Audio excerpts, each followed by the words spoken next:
Saudara-saudari, marilah kita mendengarkan renungan dengan judul Korban Kemarahan Herodes yang berdasarkan pada Injil Matius bab 2 ayat 16.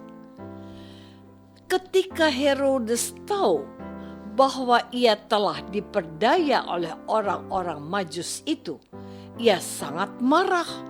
Lalu ia menyuruh membunuh semua anak di Bethlehem dan sekitarnya, yaitu anak-anak yang berumur 2 tahun ke bawah, sesuai dengan waktu yang dapat diketahuinya dari orang-orang Majus itu. Dalam nama Bapa dan Putra dan Roh Kudus. Amin. Saudara-saudari terkasih dalam nama Tuhan Yesus Kristus. Peristiwa pembunuhan atau mungkin lebih tepat pembantaian anak-anak usia di bawah 2 tahun oleh Herodes, raja yang berkuasa pada saat Yesus dilahirkan, mungkin dapat kita golongkan tindakan tak berperi kemanusiaan. Peristiwa tragis, bengis, dan sadis. Herodes yang berharap mendapat informasi tentang kelahiran Yesus dari orang-orang Majus itu marah karena mereka tidak kembali kepadanya.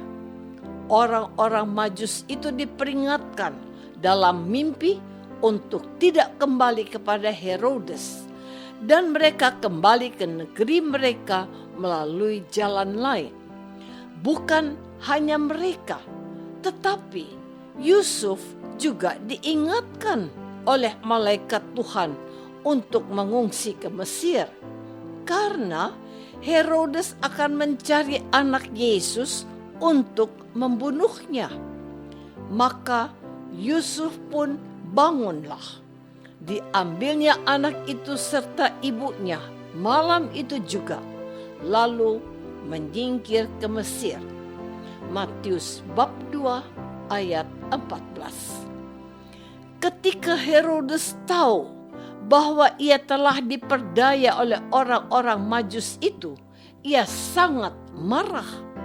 Lalu ia menyuruh membunuh semua anak di Bethlehem dan sekitarnya, yaitu anak-anak yang berumur 2 tahun ke bawah, sesuai dengan waktu yang dapat diketahuinya dari orang-orang Majus itu. Saudara-saudari terkasih, Herodes yang diperdaya oleh orang-orang Majus itu dikuasai oleh kemarahannya.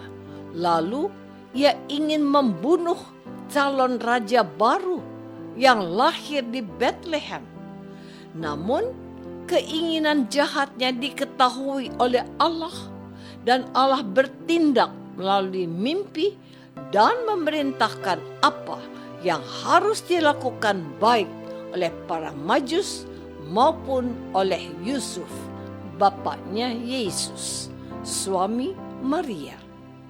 Herodes yang memuncak amarahnya sebagai raja yang berkuasa, dia memutuskan untuk membunuh semua anak yang berusia 2 tahun ke bawah di Bethlehem dan sekitarnya, dengan harapan anak Yesus adalah salah satu di antara mereka itu.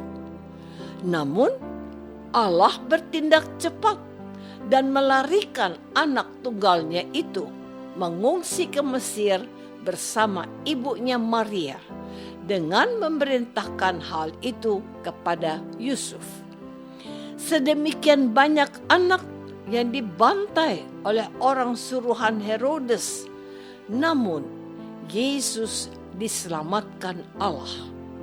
Ia gagal membinasakan anak Yesus. Saudara-saudari terkasih, pada hari ini gereja merayakan pesta kanak-kanak suci. Mereka yang tidak berdosa, yang masih suci, menjadi korban kemarahan Herodes yang takut kehilangan tahtanya karena kelahiran calon raja baru di Bethlehem. Mengapa gereja merayakan kematian kanak-kanak suci ini dalam liturgi gereja kudus? Saya ingin memperdengarkan kutipan seorang uskup yang tadinya adalah diakon dari Santo Agustinus dari Kartago. Santo Cuitfultius yang wafat tahun 453 ini bertutur dalam khotbahnya begini tentang Herodes.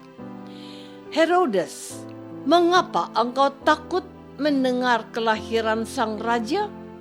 Ia datang bukan untuk merebut kedudukanmu.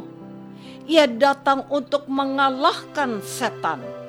Sayang engkau tidak tahu akan hal ini. Maka engkau bingung, gila karena marah. Dan keputusanmu untuk membunuh seorang anak yang kau cari-cari membuat engkau bengis, tak peduli akan kematian begitu banyak bayi lainnya. Engkau berpikir, asal rencanaku berhasil, hidupku akan panjang. Engkau mau membunuh sang hidup sendiri? Tanpa kau sadari, Yesus menggunakan engkau untuk melaksanakan rencananya dan membebaskan jiwa-jiwa dari belenggu setan. Ia sudah menerima anak-anak itu, musuh-musuhmu itu, menjadi kelompok putra angkatnya. Meskipun tidak mengerti, anak-anak ini mati demi Kristus, dan orang tuanya menangisi kematian para martir. Kanak-kanak Yesus mengangkat bayi yang belum mampu berbicara menjadi saksi nyata baginya. Alangkah besarnya rahmat yang diberikan, tidak karena kemampuan anak-anak itu mengalahkan si mulut besar. Mereka belum bisa bicara, tetapi mereka mengikuti Kristus. Mereka tidak berdaya di medan laga, namun mereka merebut mahkota kemenangan. Mereka mati untuk Yesus. Martir anak-anak ini dirayakan oleh gereja kudus karena mereka telah mempermalukan Herodes yang sombong itu. Saudara-saudari terkasih, apa yang dapat kita petik dari fakta sejarah pembantaian kanak-kanak suci yang dirayakan oleh liturgi gereja pada hari ini? Saya terkadang merasakan bahwa sebagai orang-orang yang percaya kepada Kristus, kita dianggap menjadi ancaman, pengganggu, atau momok untuk beberapa orang tertentu. Dalam diam, mungkin tidak melakukan apa-apa, tetapi kehadiran kita dapat menjadi sesuatu yang menginspirasi orang-orang yang ada di sekitar kita. Kalau kita hidup saling mengasihi, saling menolong, saling menguatkan, guyup rukun dalam doa dan pujian bersama di lingkungan, hal-hal itu dapat menjadi inspirasi untuk orang-orang di sekitar kita.